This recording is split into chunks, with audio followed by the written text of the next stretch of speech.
안녕하세요. 아름답고 건강한 삶 에이징헬TV의 전민지 매니저 김수철 원장입니다.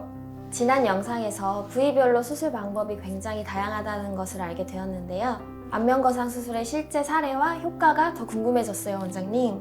오늘은 그럼 실제 사례를 보면서 제가 직접 설명드리도록 하겠습니다.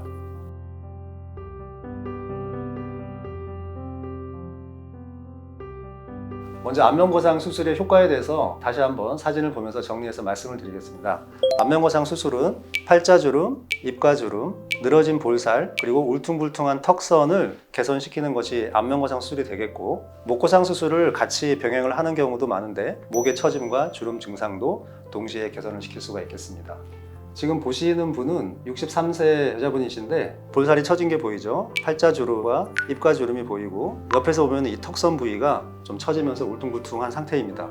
안면거상 수술을 시행을 해서 울퉁불퉁하고 불룩한 턱선 부위가 갸름해진 것이 보이고, 팔자주름과 입가주름도 개선이 된 상태입니다. 지난 시간에 제가 잠깐 설명을 했는데, 팔자주름과 입가주름은 표정 근육에 의해서 생기는 증상이기 때문에 100% 없앨 수 있는 주름은 아니고 개선을 시키는 것이 목표가 되겠습니다. 그래서 이 사진에서도 보시면 팔자주름과 입가주름이 약간은 남아있는 것을 보실 수 있습니다. 안면거상 수술만 단독으로 하기도 하지만 또 다른 수술과 병행을 하게 되는 경우도 많이 있는데, 눈이 많이 꺼져 있고 눈꺼풀이 처져 있고 또 눈밑이 불룩한 지금 눈 상태이신데 상안검과 하안검 수술을 동시에 같이 시행을 했습니다. 이분도 60대 중반의 여자분이시고 피부가 전체적으로 보시는 것처럼 많이 처져 있고 탄력이 떨어진 상태인데, 사진을 보시면 턱 부위에 피부가 많이 늘어져 있는 것이 보이고 팔자 주변과 입가 주변에 늘어짐과 처짐이 많은 것이 관찰이 됩니다. 이 정도로 피부의 탄력과 늘어짐이 심한 경우에는 실이라든지 또는 레이저, 이런 주사요법, 이와 같은 방법들로는 개선을 시키는 것이 거의 불가능하기 때문에 이 피부들은 수술적인 방법으로 절개를 통해서 피부를 당기고 잘라주는 안면거상 수술을 하는 것이 이 환자분의 고민을 해결하는 데 도움이 될 수 있겠습니다. 이렇게 해서 안면거상 수술을 시행을 했고, 동시에 눈의 처짐과 눈 밑의 처짐 증상이 같이 있는데, 저와 같은 증상은 상안검과 하안검 수술을 통해서만 해결을 할 수 있기 때문에 동시에 시행을 했습니다. 조금 전에 안면거상 수술 케이스에 대해서 말씀을 드렸는데, 수술 방법과 절개선에 대해서 한번 설명을 드리겠습니다. 그림을 보시면 안면거상 절개선은 기본적으로 귀 앞부분에 최대한 보이지 않는 곳에 절개를 먼저 가합니다. 그리고 두피 안으로 절개가 들어가는 경우가 있고 피부 쪽으로 절개가 들어가는 경우가 있습니다. 브렛나루 모발의 면적에 따라서 절개선이 구분이 되고요. 수술의 면적은 하악 부위와 광대뼈 부위 전체를 다 박내해서 당기게 되겠습니다. 그리고 안면거상 절개만 할 경우에는 귀 뒤쪽으로 2에서 3cm 정도 약간의 절개가 들어가는데, 남는 피부를 절제하기 위해서 약간의 절개가 더 필요하게 되겠습니다. 다음 케이스는 50대 후반의 여자분이신데, 나이가 들면서 갑자기 체중이 줄면서 얼굴에 탄력이 떨어지면서 얼굴이 처져 보이고 동시에 이마 주름도 개선을 원했던 분입니다. 그림을 보시면 얼굴 라인을 따라서 피부가 전반적으로 좀 탄력 없이 좀 늘어진 모습을 보실 수 있고, 이마 쪽에서도 이마의 주름이 이렇게 관찰이 되고 또 이마 라인이 울퉁불퉁한 모습을 보입니다. 안면거상과 이마거상 수술을 동시에 시행을 해서 턱선과 볼의 탄력을 좀 회복시켰고, 울퉁불퉁한 이마를 평평하게 만들고 이마 주름을 동시에 개선을 했습니다. 눈을 보시면은 눈이 많이 꺼져 있고 눈꺼풀이 처져 있는 상태인데, 상안검과 눈 지방 이식을 통해서 동시에 수술을 시행을 했습니다. 안면거상 수술 후에 흉터가 최소한으로 보이기 위해서는 여러 가지 요인이 중요한데, 먼저 최대한 흉터가 보이지 않는 곳에 절개를 하는 것이 중요합니다. 귀 앞쪽에 절개를 해야 되는데 최대한 뒤쪽에 붙이고 이주의 능선을 따라서 절개를 하고 귓볼과 피부에 접하는 부위에 절개를 하는 것이 가장 흉터가 보이지 않는 곳입니다. 두 번째로 중요한 요인은 봉합을 할 때 피부에는 과도한 긴장력이 가해지지 않는 것이 중요합니다.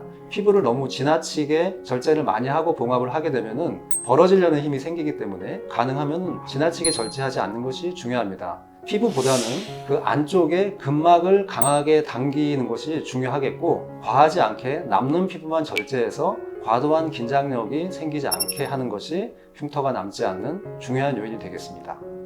또 다른 분의 흉터 케이스가 되겠는데, 수술 후 1개월째는 라인이 약간은 붉은기가 아직 보이지만 아주 심하지는 않은 것을 확인할 수 있고 3개월째가 되면 대부분은 붉은기가 사라지면서 자연스러운 결과를 보실 수 있습니다. 한 달째 약간은 붉은기가 있는 것을 확인하실 수가 있고 1년째가 되면 붉은기는 다 사라지고 흉터는 거의 보이지 않거나 보이더라도 굉장히 희미한 정도로 그렇게 보이게 되겠습니다.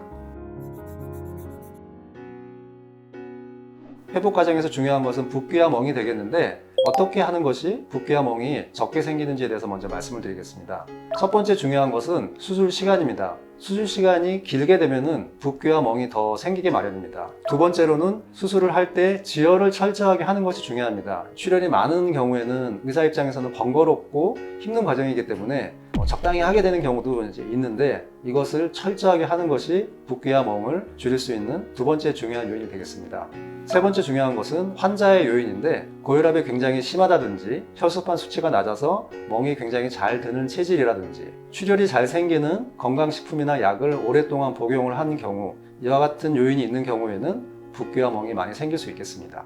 수술 후 열흘째 실밥을 제거한 모습인데 붓기와 멍이 그렇게 과하지 않은 것을 확인하실 수 있습니다. 이렇게 수술 시간이 길지 않고 수술을 할 때 지혈을 철저하게 하고 환자가 가지고 있는 그런 여러 가지 요인들을 수술 전에 잘 컨트롤을 했다면 수술을 하고 나서도 열흘만 돼도 보시는 것처럼 붓기와 멍이 많이 심하지 않기 때문에 어느 정도 외출 활동을 하는데 큰 제약이 없을 수 있습니다. 그렇지만 이와 같은 조건들이 충족이 되지 않는다면 수술하고 나서 한 달이 돼도 붓기와 멍이 심한 그러한 경우도 얼마든지 있을 수가 있겠습니다.